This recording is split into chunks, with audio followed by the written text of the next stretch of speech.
Well, good morning, everyone. Thanks so much for joining us on this Monday morning. I'm Channing Curtis. And I'm Tim Pham. We have a lot to cover on this Monday morning, but we want to talk about the weather forecast as it is starting to feel a lot like fall. Nicole Hernandez is in for meteorologist Thomas Patrick this week. So, Nicole, what are people waking up to as they head out the door on this Monday morning?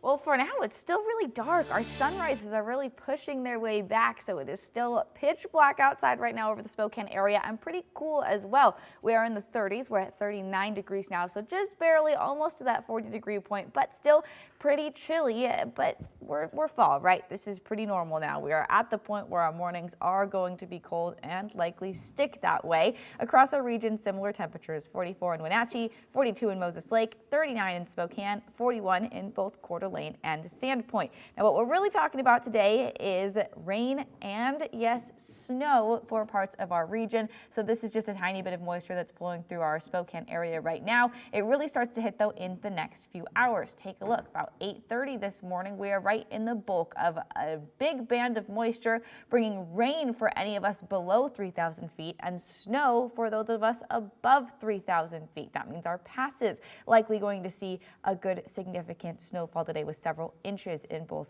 Lookout Pass as well as Stevens Pass. So as we look forward, though, this evening, that big band of moisture starts to move its way through. We get pretty, not clear, but not super rainy and snowy through the rest of Monday night into Tuesday. And then another band of moisture comes through Tuesday night. So we have several systems moving their way through the area, again, bringing rain for the most of us below 3,000 feet. That's because we are still too warm for that snow to really start to hit. So we're going to hit a high of 47 degrees today, but you can see all those rain icons coming for us all day long.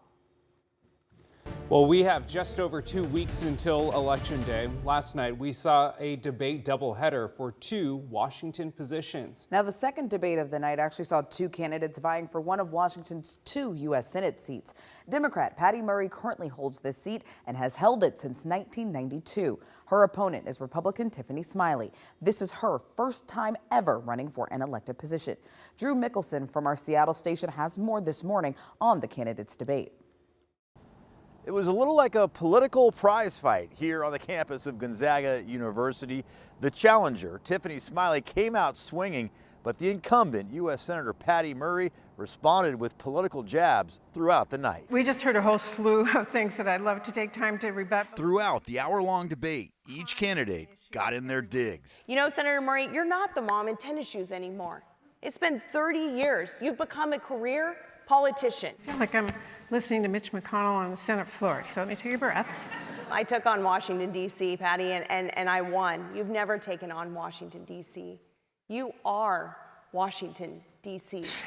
How much can I correct in 30 seconds? So first of all, the homeless, how to best care for salmon, and a dozen other topics were all covered at the Spokane Showdown, along with issues that could determine the midterms, like abortion. Would Tiffany Smiley, a pro-life candidate, vote to ban abortions nationwide? I've been clear from the very beginning, I oppose a federal abortion ban. That's long before the unprecedented leak from the Supreme Court. The Supreme Court's decision gave the power to the people, and that's where I believe it belongs. I respect the will of the voters here in Washington state. I hear my opponent over there saying, I'm 100% pro-life, don't worry. I gotta tell you, I was in the Senate. I saw Supreme Court nominees come in front of us and say to us, I'm pro-life, don't worry, and look what happened. The January 6th riots came up too. Senator Murray said Smiley's questioning of the 2020 election sows mistrust for our democracy. My husband lost his eyesight fighting for our country. He's here in this debate listening to us. He lost his eyesight fighting for democracy, and our family lives with that sacrifice every single day. It's certainly why I'm in this fight as well. And so I want to ask, do you believe that me and my family are a threat to democracy, Senator Murray? Because tell everyone here today. No one questions her belief in our democracy or her husband's fight for our country, ever. But do not conflate that with misconstruing about the intent of insurrectionists who were using their brute force to overtake the peaceful transfer of power. Smiley blamed Murray for rising gas prices and crime. saying it's time for a change. Murray says there's more work to be done. I feel good. It was an opportunity to share the contrast and the difference between the two candidates. I wish it was before ballots dropped, but I think my plan is clear. I have an agenda for recovery and reform. We need to turn crisis into hope for all of Washington. Senator Murray declined our request for a post-debate interview. In an emailed statement, her campaign says that Senator Murray won the debate, making it clear to voters that she is the strongest, most effective voice. We only showed you a couple of minutes of the debate. If you would like to watch the entire 60-minute event, you can text the word debate to 509-448-2000 and we'll send you that link. In Spokane, Drew Mickelson, KREM 2 News.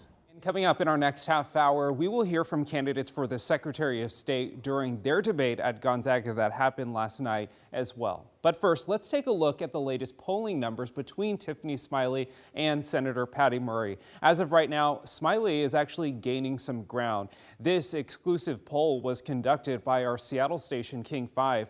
It shows Murray is still in front with 49% of likely voters saying they would vote for her, compared to 41% for Smiley, but 10% remain undecided. So when compared to previous polls from July, Murray's 18-point lead has narrowed to just 8 points since July. Murray is down 2 points, while Smiley is up 8. Now, like we've been mentioning, we're just about 2 weeks out from the midterm election.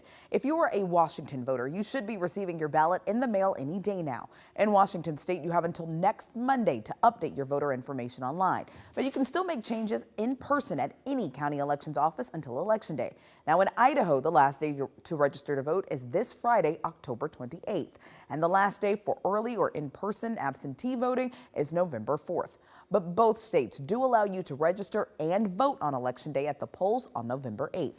Now, if you'd like more information on the issues that will appear on your ballot here in a couple of weeks, all you have to do is text the word VOTE to our number 509-448-2000, and we will send you a link with all of that information right to your phone. This morning, we are continuing to track a fire at a fertilizer plant outside of Moses Lake. Right now, a shelter-in-place warning is still active for those living within a mile northeast of the Wilbur Ellis fertilizer plant. Grant County fire officials tell us crews will continue to monitor the fire until the fire marshal arrives later today. The sheriff's office first learned of the fire yesterday afternoon. It did not cause any evacuations, but the fire did prompt a shelter-in-place notice because of potential toxic chemicals in the smoke. Crews actually had to limit the use of water so the fertilizer would not contaminate the area around the building. Fire officials say no one was inside the plant at the time of the fire. The cause has not been determined.